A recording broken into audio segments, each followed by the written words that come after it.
Hey everyone, here we are at our very first November 2017 Thanksgiving movies, Insider movies. So why is it Thanksgiving Insider movies? Because I have decided to do, because we did October, and that was kind of scary / Halloween / October movies. And I was like, well, it's November, and in December, we're going to be doing holiday movies, because that's what I do every year with my group. I've been doing holiday movies. And I was like, November, and I was just like, I want to do the movies I'm most thankful for. Like, I just was like, I don't know, I kind of was in the theme spirit, and I was like, I want to do the ones I'm most thankful for, which kind of got me in a bit of a pickle, to be honest, because it ended up doing, if you look at October, if you look at Insider, if you look at the very first week, I'll do the link up here for the week 1, you'll see I talk about how long it took me with my group of friends to figure that one out. At least I didn't have to talk to my group of friends. I only had to consult myself, but I did end up sitting down with my husband and being like, look at the list I made, like, because I only had to consult myself on this one, and I was like, there's so many movies I'm thankful for. However, the good thing is that I only had to limit it to the movies that I had for you guys. Like, I only, and my group, like, I limited it to the movies that you need to know. So first off, there is a filter of movies that you need to know. First off. So it's movies I'm most thankful for that you need to know, that everyone thinks you know, that you don't know, but you need to know. So number 1, that's the first filter. And then number 2, there is another filter. Some of the movies that I was most thankful for, you've already seen. So like Die Hard, you've already seen it. Strictly Ballroom, you've already seen it. The Wiz, I've already kind of recommended it. Things like that. So Thomas Crown Affair. So some of the ones that I had written down. Now, we also have a limit to 8. And I was like, oh God, like I can't, and I couldn't do it. So I limited it to 10. And thankfully, you guys have Thanksgiving weekend coming up. So we did narrow it down to 10, but 2 of them are really long. Anyway, you'll see how it turns out. So there will be 2 weekends that you will have 3 movies, but we all know that you guys end up watching them during the week too, so you'll be just fine. You'll be just fine. And we all know that a lot of you watch these Insider movies not on the weekend I'm handing them out. These videos will be out for all of lifetime, right? So it doesn't matter. We'll all be good. We will survive. So week 1. Okay, so here we go. I also kind of filtered it by, I wanted to make sure there's just a bit of a diversity in it. So, and also that was the other thing. It's also teaching tool movies, kind of like, I had to choose not just what are the movies I'm most thankful for, because I found a lot that I was thankful for as how role they played in my childhood and like my survival. I used movies and books to get me through my childhood. It was a very traumatic one. And I had to instead think of it as teaching tools, if that makes sense. Like, what am I most thankful for as a teaching tool? So it'll be I try to find the balance there. Okay, so movie number 1 is Inception. Inception. Brilliant film. What's funny is that when I went through this list, I was like, oh my God, this month's movies will be much more contemporary. Amazingly enough, a lot of them on the whole will be more contemporary than the films that we've done in this series so far. So if you've been like thirsting for films that are more contemporary, this is the month. We will be being much more contemporary. So Inception was a brilliant film. I don't know why people had to watch it multiple times to get the plot. I think the filmmakers, it was Christopher Nolan film, who did the Batman Rebirth series. I think he did an excellent job with that. I feel like he turned it from something other than comic book into a very different kind of series. He took it out of the comic book genre and into something else, into more of an action movie, drama sort of genre, which was excellent. He just turned it into something completely different. Inception was something I loved because, number 1, it very much, and besides it being an absolutely stellar cast, you know, Leonardo DiCaprio does not come back for just anything. After he did Titanic, he disappeared for a while because he was just became rock star legendary status. I remember I was at a concert in LA and he appeared to see the band just for a little while in the back, and the girls, just one girl caught sight of him, and it was just a swarm. The poor man couldn't go anywhere. And a friend of mine was in New York. Oh God, I have Leonardo DiCaprio stories. So the man just can't go anywhere. He can't go anywhere. He couldn't go anywhere for a long time.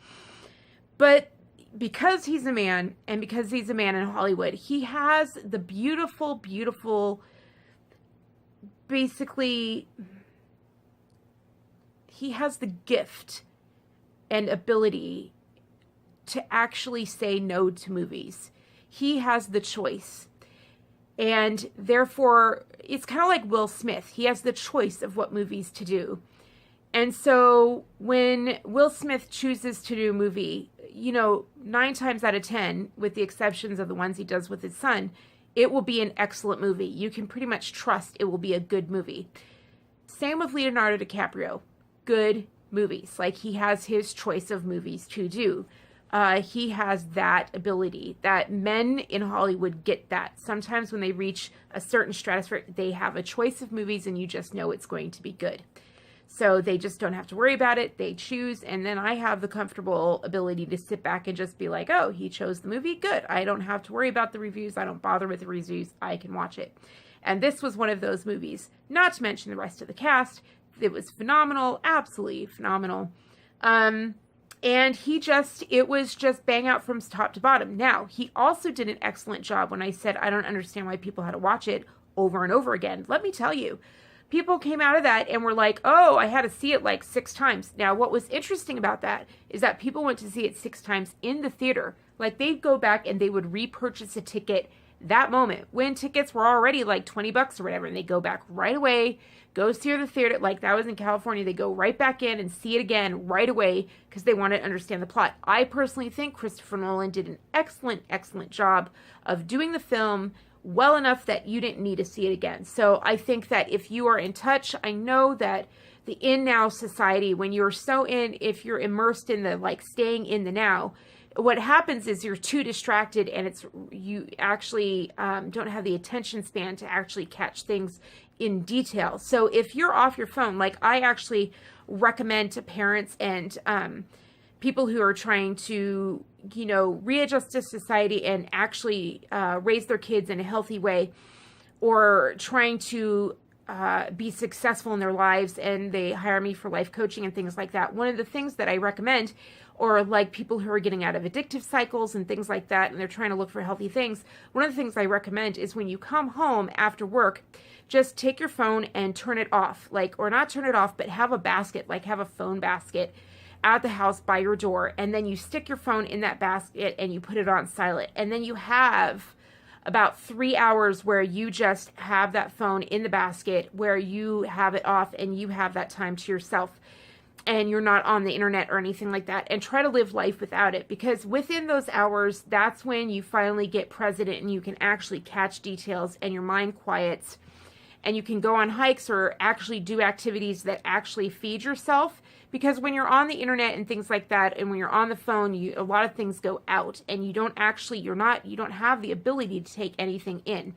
And so that's what I think happens with Inception. You have to have the ability to take things in when you see that movie. And so if you have the ability to take things in, the movie is stunning. But even so, go ahead, if you need to, see it 6 times. The movie is absolutely phenomenal, and there's a reason it did so well. It was nominated for Oscars and everything like that, deservedly so. They don't make great, like I said, there's a reason why there's not a lot of these movies that you need to see anymore, why they're not contemporaneous, because great movies are not made anymore, and this is a great movie, and it was made recently, and it is a phenomenal film. He is a great movie maker, and part of that is because he is not distracted all the time. He does take time for himself. Okay, so why is it a movie that I'm thankful for? I'll tell you why. At the time that I saw this movie, I was involved in a community, very much like the beauty community, and I've mentioned it before. I was involved in a community that had shady things going on in it, like the beauty community. But at that time, there was a huge con scam going on in the community. Massive, massive con game going on. Massive con game. And people were like, it's kind of like when you hear the IRS scammers, and you watch those scam baiting videos, which I highly, highly recommend. Because remember when I did the popping off video, I'll do a link up here. If you watch that popping off video, I say that the guy was using military tactics and scare tactics. And then I saw the scam baiting videos, and I was like, that's the terminology he was using. He was using those tech scams and IRS. He was using those tactics of like, do not interrupt me. Let me finish.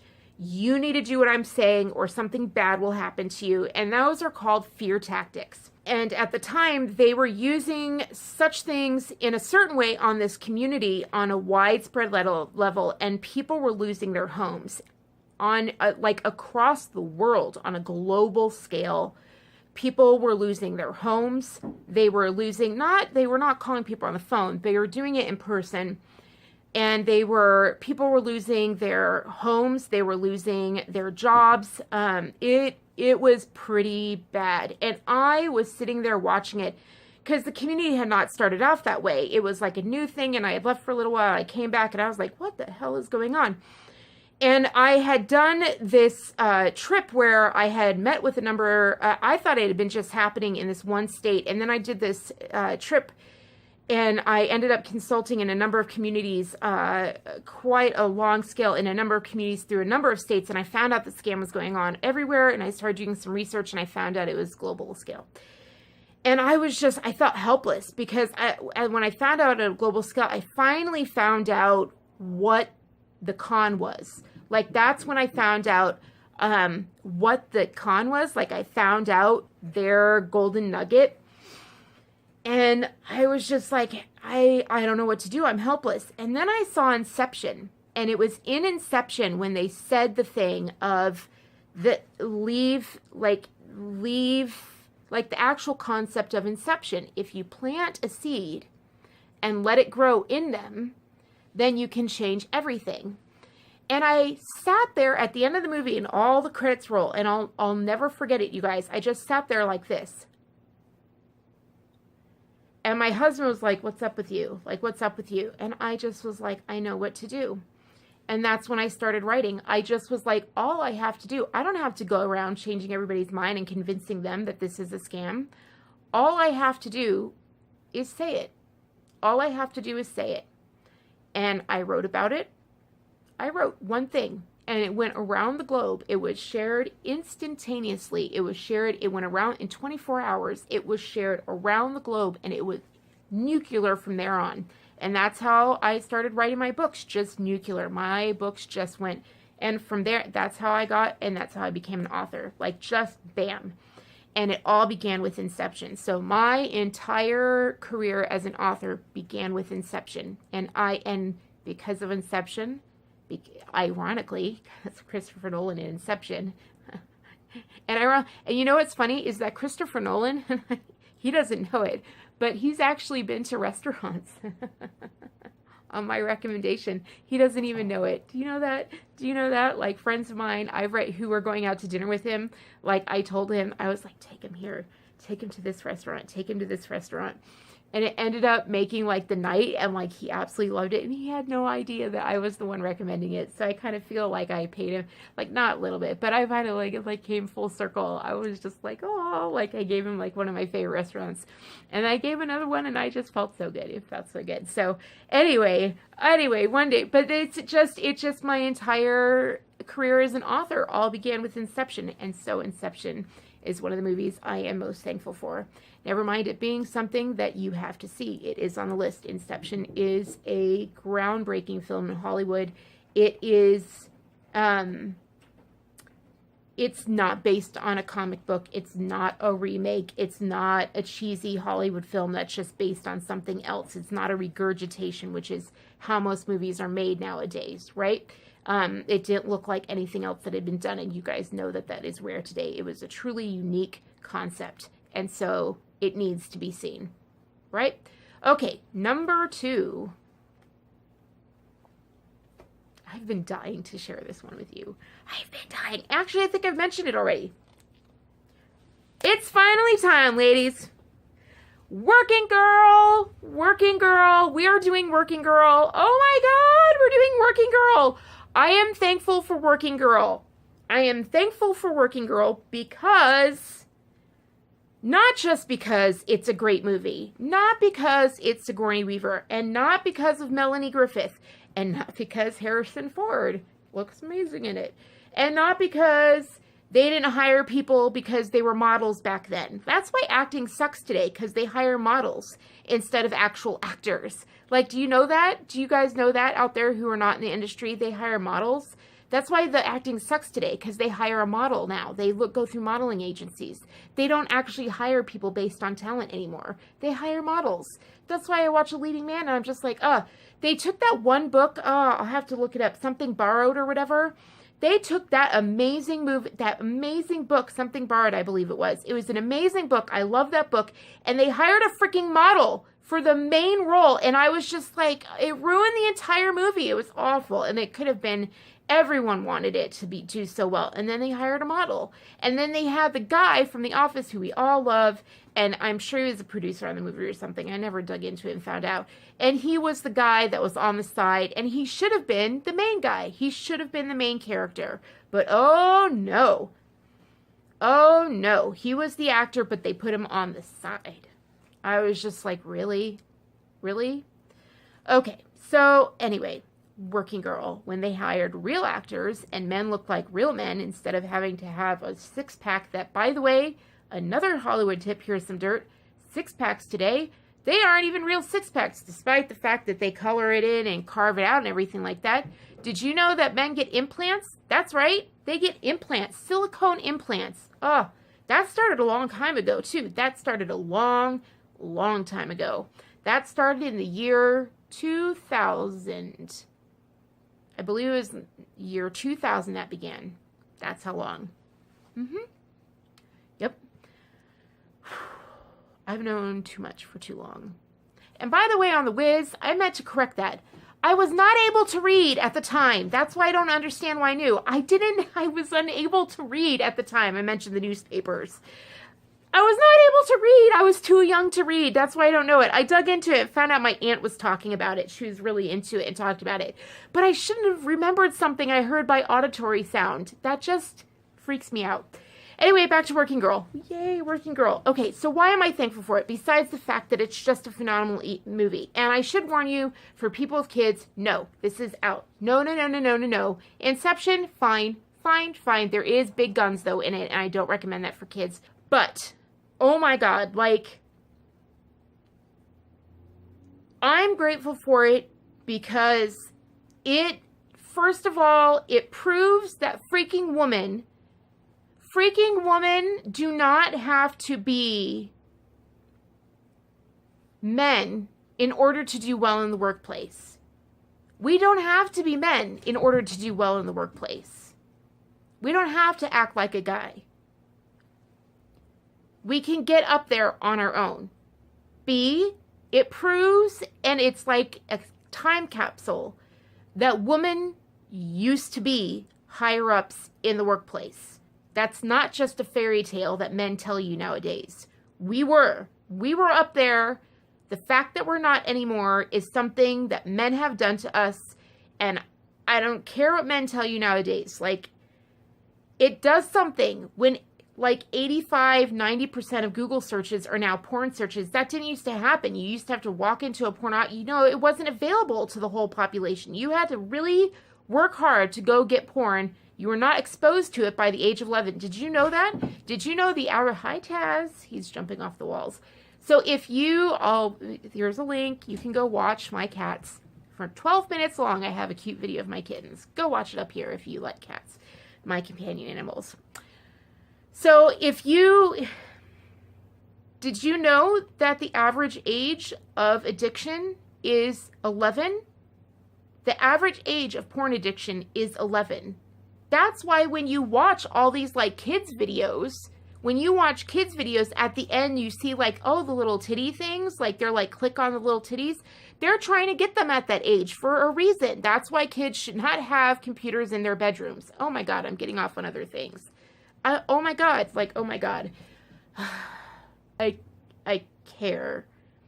And it's hard when you see Working Girl. I'm grateful for it because it reminds us of what we can be and what we were, and that it just expels a lot of lies. Not only that, but it's just a great movie. It's absolutely hysterical. It's absolutely phenomenal. And again, it talks about how women can be. Like, they can be catty and they can be nice, and what women have to do and how smart they can be. It's just so honest about the workplace. It's honest about men and it's honest about women. It has every type of man and it has every type of woman. It has them all, you guys. It's honest about the workplace. It really, really is. It's a phenomenal movie for that reason. It's just true to form about how things are in the real place. And a lot of things today aren't honest with us. A lot of the movies today are not honest with us about how things really are. They're just kind of like, they're kind of like this emotional wishy-washy. And I know you guys want someone to just be upfront and honest with you. I know you're just like, I know you wish your parents would just tell you how freaking true, what really goes on out there. Sometimes I want to do a series like what your parents don't tell you, that you wish your parents would tell you. You know what I mean? Like, so I feel like Aunt Phoebe, like from Friends, and like the kids chase after her of like, the girl who tells us the truth. You know what I mean? Like, because I feel you guys like deserve to know the truth. Like, you know what I mean? Like, you deserve to know the truth. So many people get upset. Like, one of the number one things when I did training in Silicon Valley, one of the things when I worked with people in Silicon Valley, and I'd go in and they'd be like, we're having trouble with internal problems. And the problem was that generations, the older generations, were pissed at the younger generations. And it would always be because they assumed the younger generations knew these rules of engagement in the office. Like, they assumed, like, they'd be like, these younger kids never look up and greet someone when they walk in the door. And I was like, no one ever told them that was normal behavior. I was like, you have to spell everything out. Their parents never told them. No one ever told them that. And lo and behold, the moment they spelled it out, the kids did it. Like, the kids did it every time. And then it just solved all the problems. Like, the older generations assume the younger generations know it all and are choosing not to do it. And I'm like, that's not actually the way things are. So I know you guys I know you want to know stuff. And so part of the reason this series exists, and part of the reason I'm thankful for Working Girl, because you girls want to know this stuff. You want to know what you can be in the workplace and how powerful you really are. And this is it. Like, this is it. And what healthy men can actually treat you like, and like what it takes, and how powerful we can be. And it's just sassy, and it's witty, and it's, you know, we can play hardball too. We just play hardball differently. And Working Girl shows us how to do that. I love it. I love everything about it. And I've fallen in love with it more as I've gotten older, because I'm like, as society becomes more and more male dominated, because let me tell you, if men are addicted to porn, if they're watching porn 24/7 every day and seeing women in that position, and then they see a woman in the workplace, you think they're going to give that woman a promotion? Really? Logically? Really? Are you kidding? No? They're like, no, you're supposed to be on your knees serving me. Are you freaking kidding me? So yeah, ladies, like, you have to teach them to treat you differently, and Working Girl will show you how. So I am grateful there's a time capsule to show us. You know what I mean? Like, there's a time capsule to show us, you know, and it's just fantastic. It's just fantastic, and I'm grateful for it. And I can't wait to show you, because next week we're going to have 3 movies, and it's going to be so good. This is so good. This is so good. And I'm so glad the film schools are with us, and I'm so glad that you're joining us, and I'm so glad we have the women and the men. And men, you're going to enjoy the movie too, because it's just a really well done film. You're going to love it. And it has New York in it. It's just, New York is beautiful in this movie. It's beautiful. Oh, God. Movie I'm thankful for. Both. All right. See you next week, guys. Bye.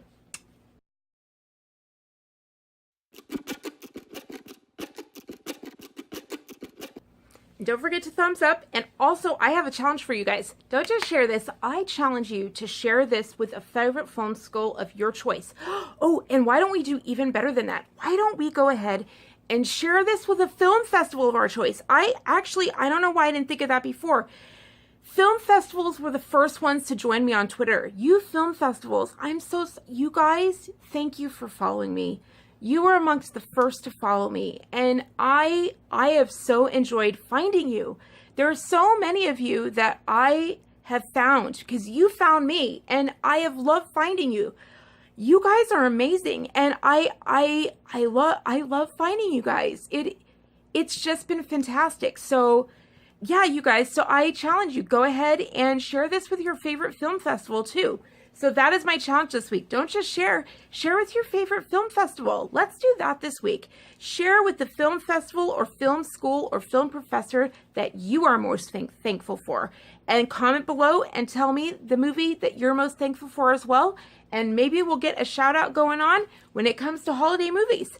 All right, I'll see you guys next week. Bye.